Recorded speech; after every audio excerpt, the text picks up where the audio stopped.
Hey there, and welcome to We're talking about essential Linux commands. Joining me is Mr. Nate Lager, aka the Iron Sysadmin. Hi, everybody.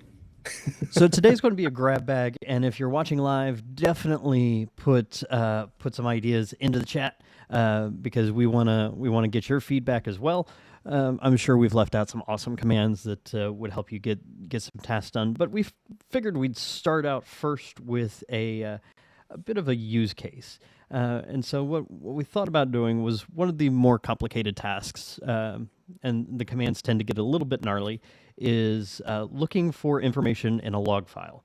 So these commands may look a little gruesome, but we'll walk through them piece by piece. So Nate, we are in your home lab today. So why don't you tell us what we're looking at? So this is obviously contrived for our demo, but it's a real world example, right? So say you've got, in my case, the example today is going to be a web access log. You're trying to find a thing that happened at a certain time frame or whatever within your logs. In the days before things like log analysis tools and log parsing tools were like ubiquitous, these third-party apps, we did it at the command line with grep and awk and sed and all kinds of craziness. So we're going to go into like a quick example of just, normal fun here. Someone says there's echo. Do I sound echoey to you, Eric? I'm not hearing any. Let me check on the stream. Go ahead and keep talking, sure. And I'll see if I can track it down. All right, so in here, I've got an access log.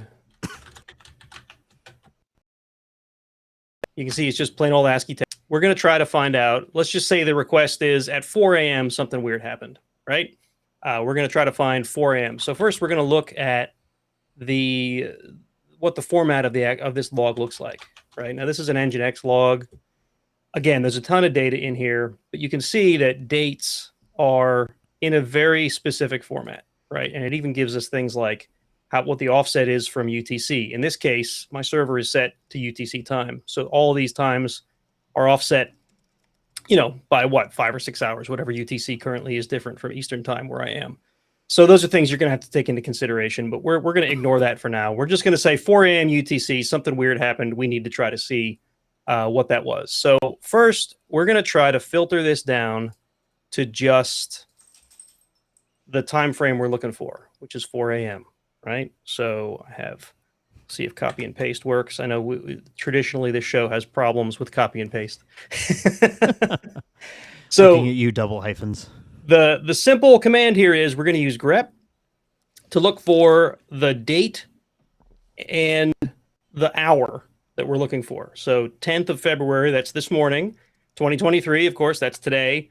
04 is 4 a.m. So if you look at the timestamps that are elsewhere in the log there, you can see it does, the usual hour and minute seconds, right?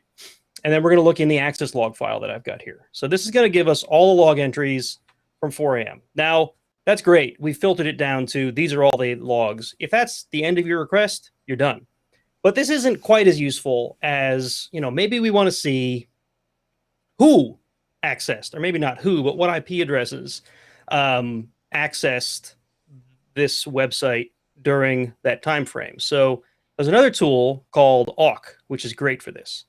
So what awk can do is there's a whole basically scripting / programming language around awk, right? And I'm going to be honest, in my days as a sysadmin, I've only barely scratched the surface of the power of awk. But we're going to give you a couple quick examples here. What it'll do is awk will take every one of those lines and you can separate them into an array.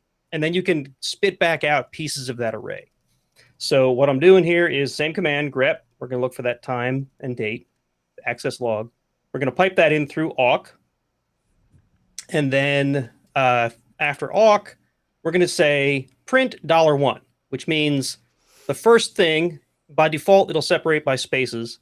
And we have an example later where we separate by something else. But we're going to separate by spaces, and we're going to print the first item.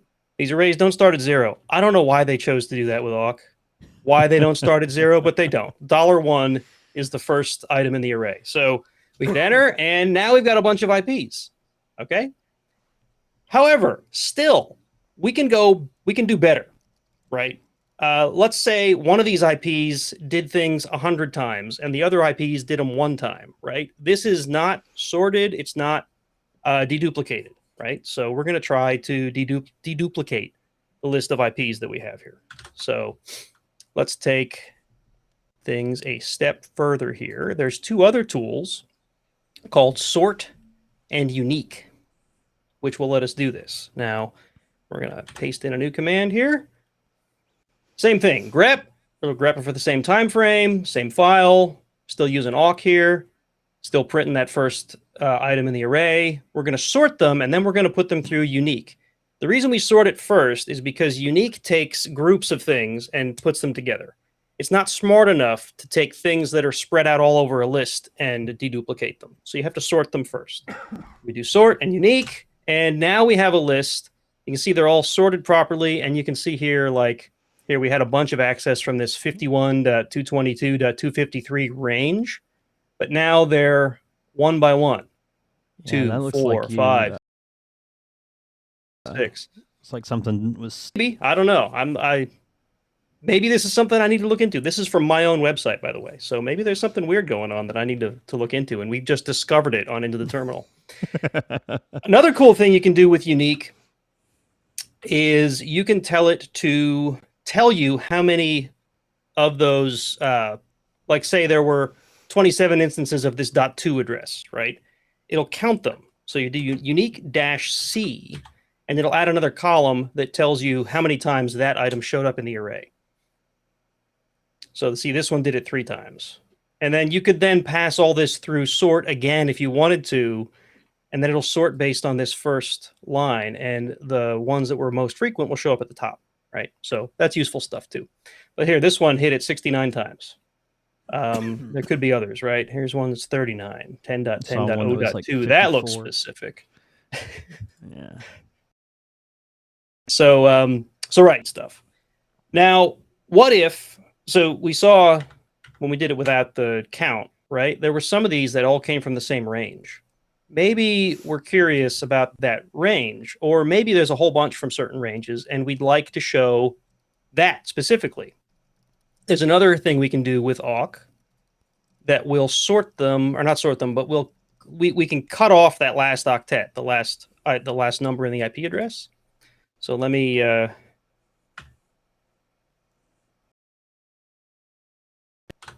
clean off the screen here. All right, so now we're taking the same grep, right? We're putting it through awk. We're getting just that IP address. We're sorting it, putting it through unique again.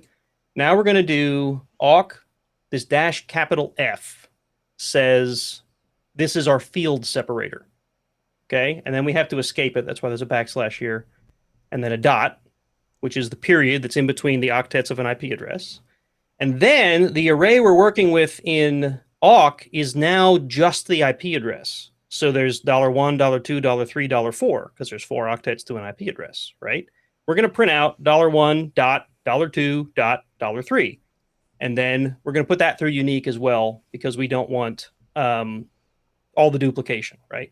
In fact, let's do unique-c, and then we can get some actual like information about how many came from each. Okay? So now you can see that 51.222.253, 20 different IPs from that range hit my website. Why? I don't know. 88 came from 166.179.37.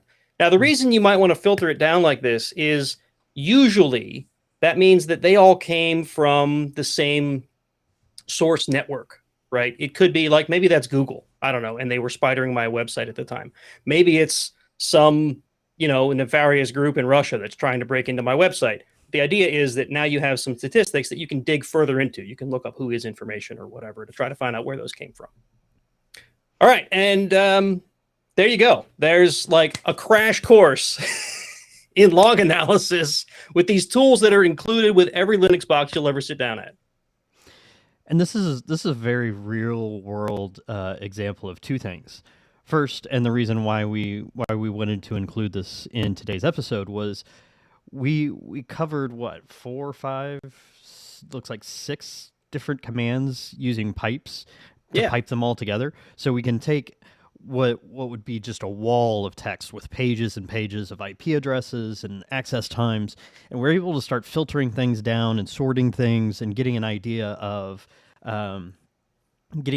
what's out there, what could be going on, and then you can take something like that list. Maybe you see an IP address that is based in another country that maybe you're not doing business with at the time, and you realize that there's thousands of accesses within an hour-long period. You may want to look at talking to your networking team and eliminating or blocking those IP addresses at the source.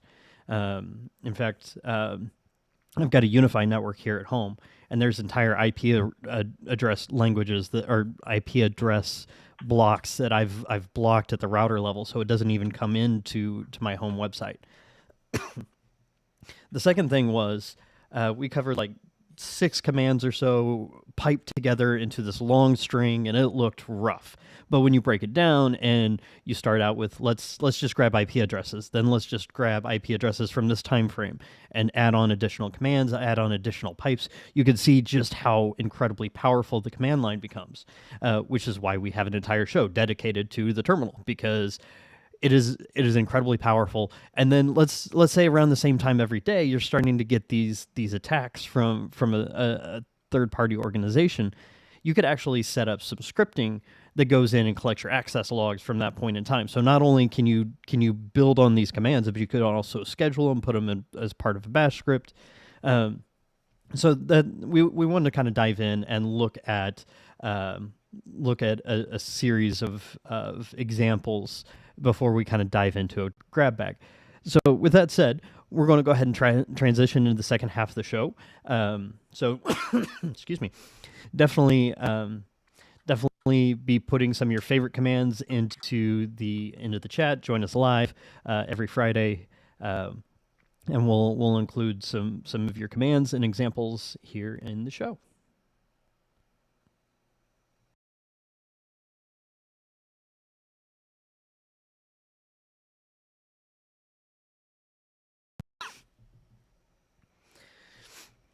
So we've got him at least for a week or so, because while I was out last week, he decided to sneak server with GUI into the terminal. So that's a problem. I had to kick him off and bring you on. So it's this whole deal. It's kind of weird when you have to fire your boss. Definitely a problem. That's becoming a revolving theme here on Into the Terminal. Server with GUI, or not to server with GUI.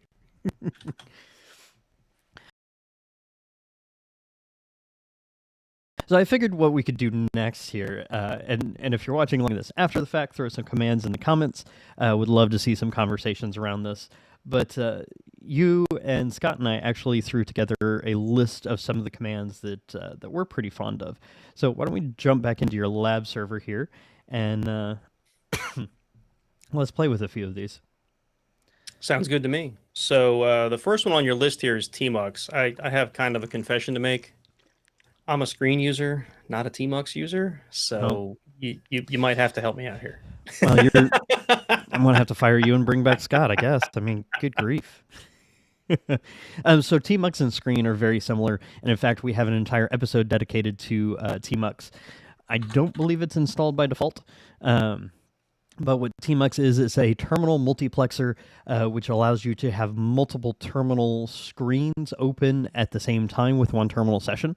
I use this a lot of times back in my sysadmin days, where you open up tmux and open up maybe all your production database servers. That way you can be monitoring multiple servers at a time, maybe running the same command against multiple servers. Use this all the time on patch days, but tmux is great for that.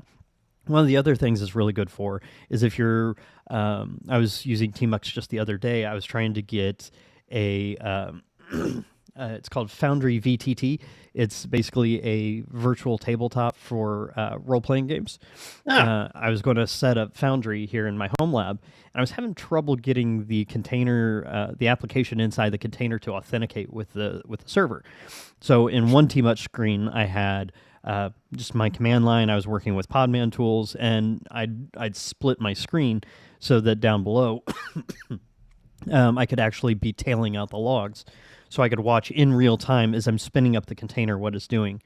So to get into Tmux, again, we have an entire episode dedicated to it. You just type in Tmux, and it'll open up a sort of a virtual session. Notice that we've got multiple.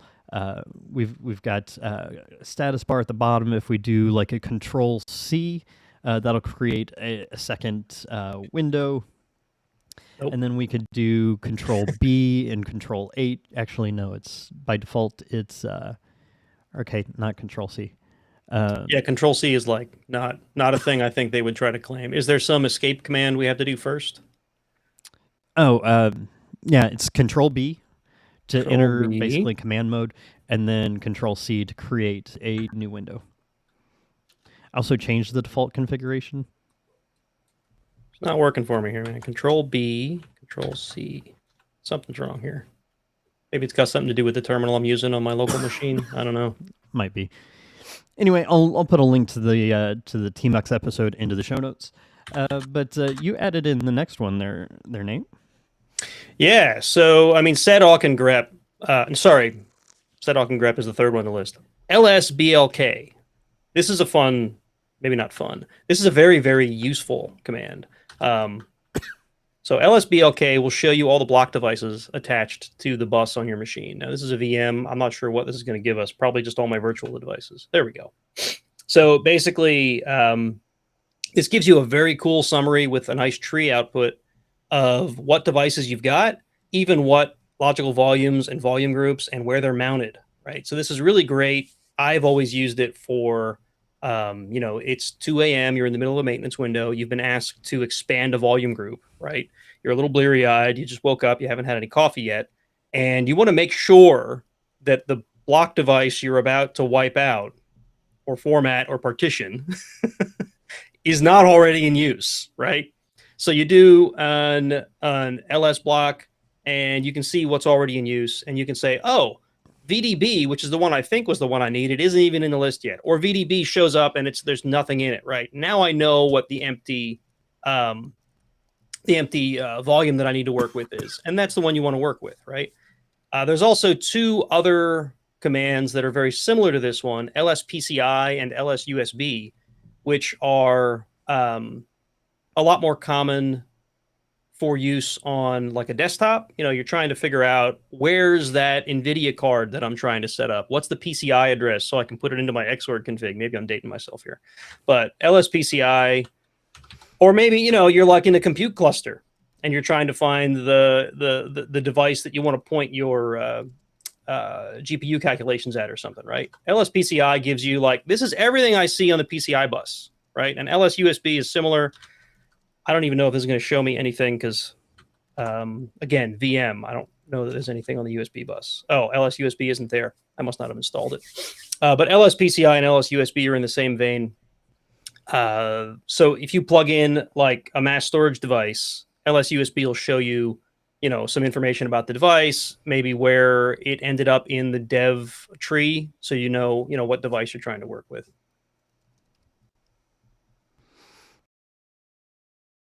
And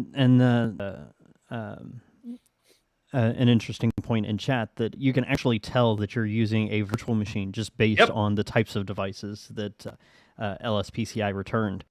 So you notice a lot of comments about QEMU or VirtIO. So you can actually, I've done that in the past where it's like, I just joined this new company as a contractor, and their sysadmin team took absolutely no notes. So what am I working on here? What am I working with? So it's great to have tools like LSPCI and LSUSB in your back pocket, so you can kind of start generating an idea of what device is this again? Looks like Rick had a question about LSPCI. I don't know if you can grab that and highlight it. There it is. If you're on a physical server, does LSPCI help identify a device to physical slot on the computer? So I don't know that it makes it easy to identify the physical slot, but you see this first entry here, the 0100 whatever, right? Like that's the PCI identifier, right? So I don't know if there's a way to tie that to physical slot. I've never had to dig into that specifically. So you're saying, I found my, I don't know, Ethernet controller, and now I want to see which slot it's in. Maybe you have 3 Ethernet controllers, and you want to make sure that you're tinkering with the right one. I don't know. Maybe there's a way to figure that out. I've never been in that situation. So those addresses would tie into a physical port. You would just have to look at the like the schematic of your motherboard to figure out which one Okay. that lives in. So it is that easy. Yep. Good. I was in my head, I'm like, it's probably that easy, but I don't want to say it's that easy because I'm not sure.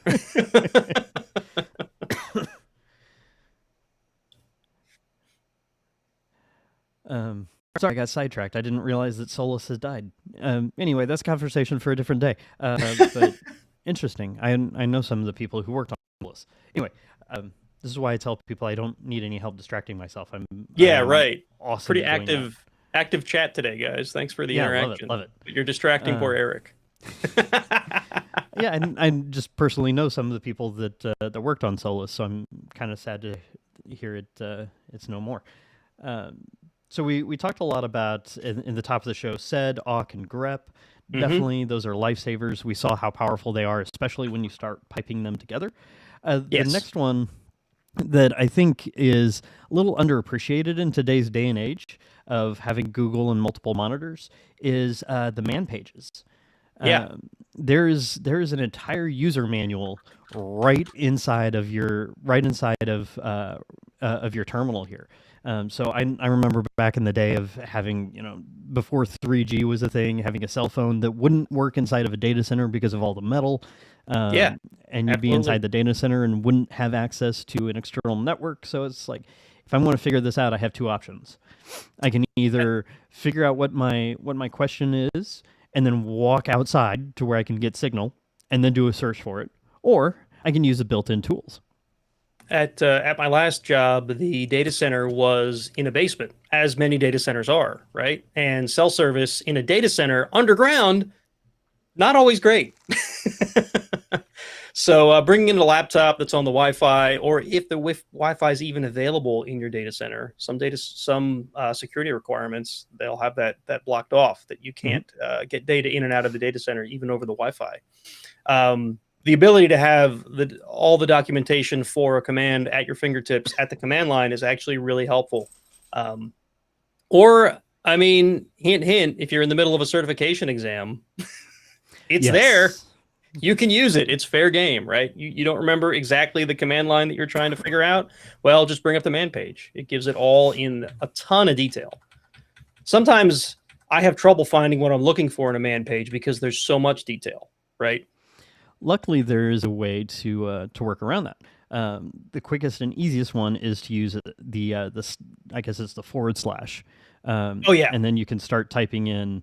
Maybe you're looking for. Let's see. We're looking at LSPCI, so maybe you want to see anything that relates to. I just see DNS there. So if you did like a / DNS, we could see any of the entries in DNS. It's basically a search function. Right. Yeah. And they're basically the same search commands that you'd use in like Vim, right? / to search forward, ? To search backward, although there's nothing previous defined. But anyway, so yeah, do it again. It'll go to the next item. There we go. So yeah, man, very helpful. And there's other ways to get help. Those man pages are literally just text files. You can find them in user shared doc, if I remember correctly. That sounds right. So if you're like, I don't even know what command I'm looking for, you could go crazy and like use find and grep inside of user shared doc and find whatever you're looking for, and then give you an idea. So.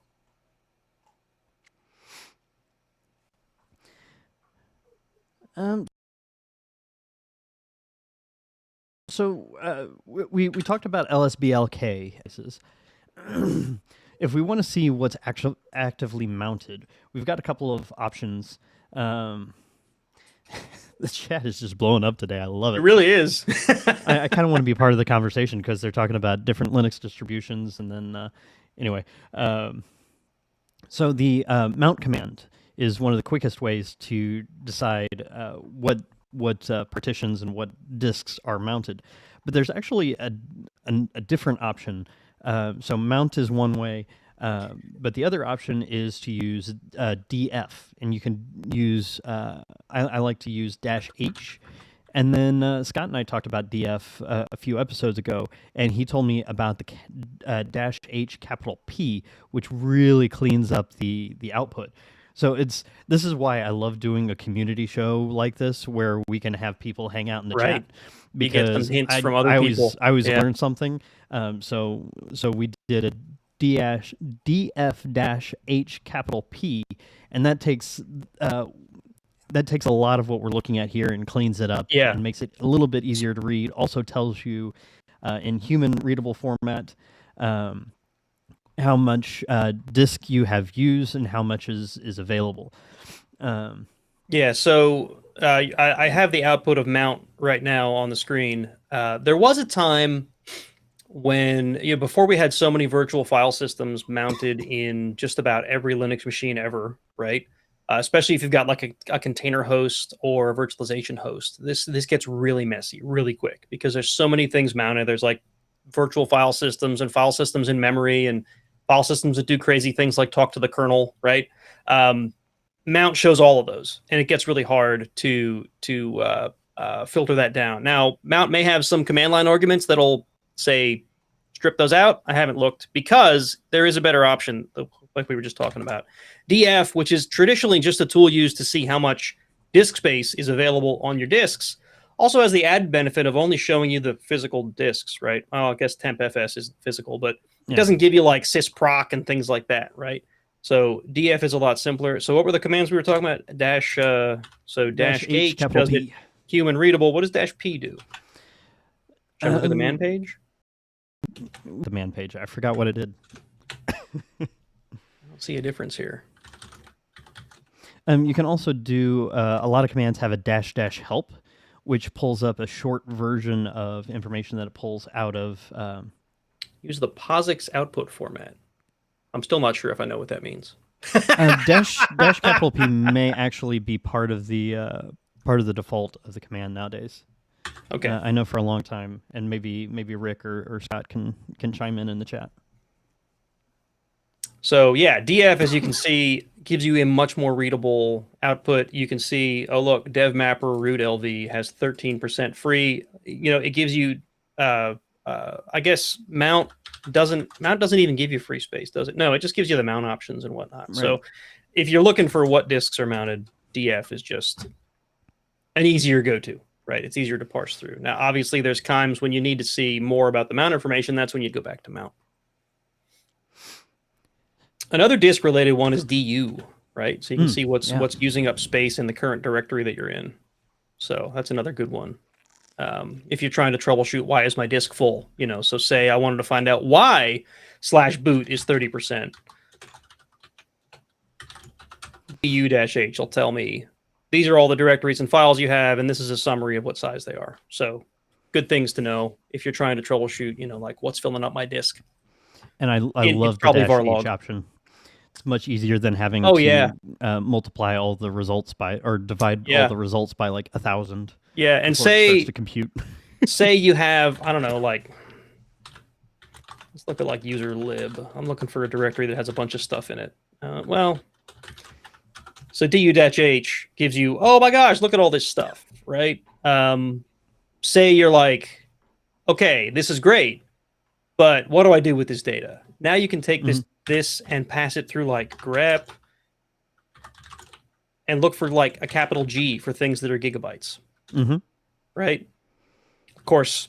Which there aren't any. I could do better to filter that down. I'm trying to be quick here. Maybe I want to filter by what's megabytes, right?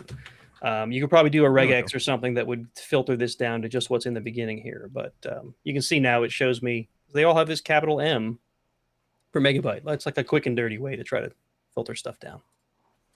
Yeah, and Rick in the chat here brought up a good point that you can, just like we did at the top of the show, you can go through and start adding in pipes. So with a couple of arguments in the DU command, you can see what the biggest ones are, and then you could take, and then he's actually in the pipe command there, that head -10 is actually is actually just showing you the top 10. So that gives you the top 10 biggest files or top 10 biggest directories, and so you can start to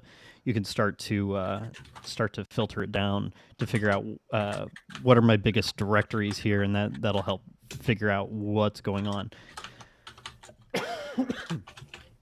So right there. So if we look, we're looking back. Sorry, that's not the file I wanted. Looking at my access log, if I do head-1 on the access log, there's just the first entry. Same deal for tail, right? Yep. And these are also really useful things. Yeah, head right? and tail. Excellent. Tail by default does what, 100 lines or something, or is it 10? Might be 100 lines. I don't know. I said it the other day and was wrong, so I don't remember.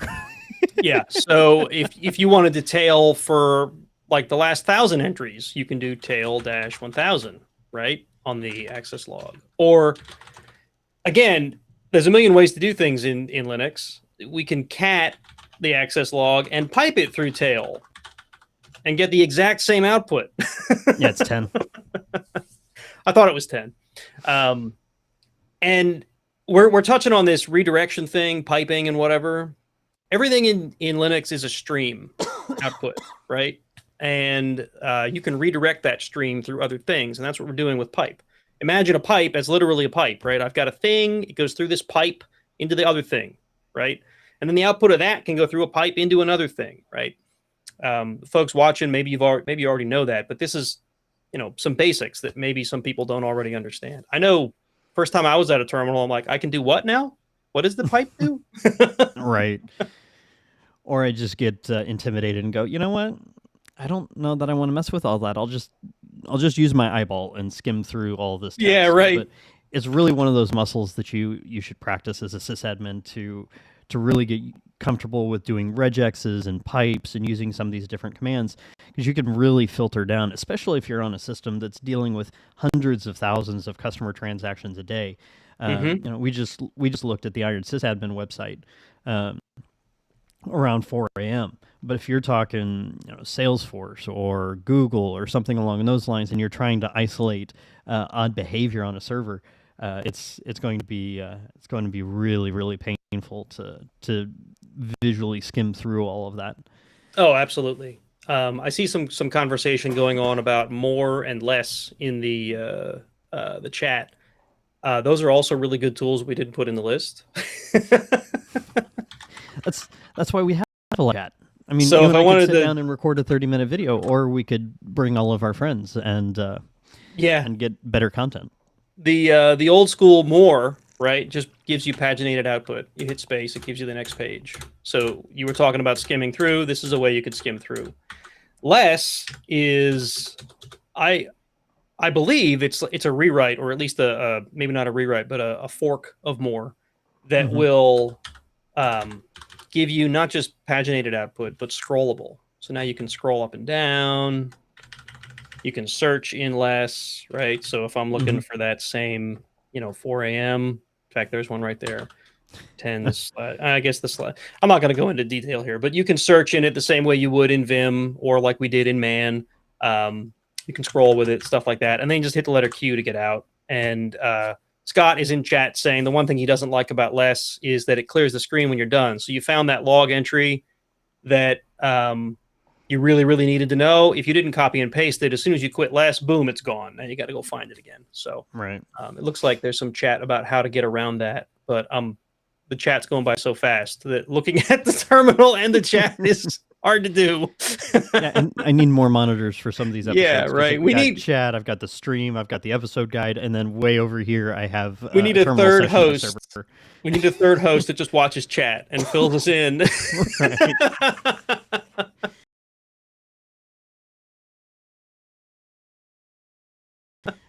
If we were really cool, we'd have a producer who could do that for us, who would just flag. Go.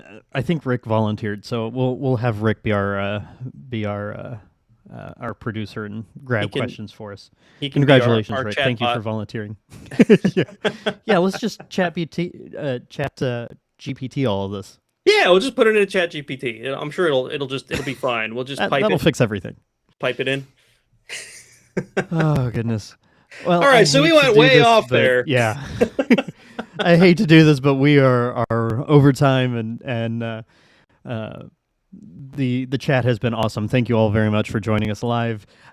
There's, of course, literally hundreds of commands that we could have talked about. These were just a few of the ones that kind of came to mind off the top of our heads. We try and do this occasionally where we just kind of have a grab bag episode. There may not be one specific thing that there may not be one specific thing you could take out of this episode, but the content and the conversation is definitely worthwhile, especially if you jump on with us live and be part of the conversation.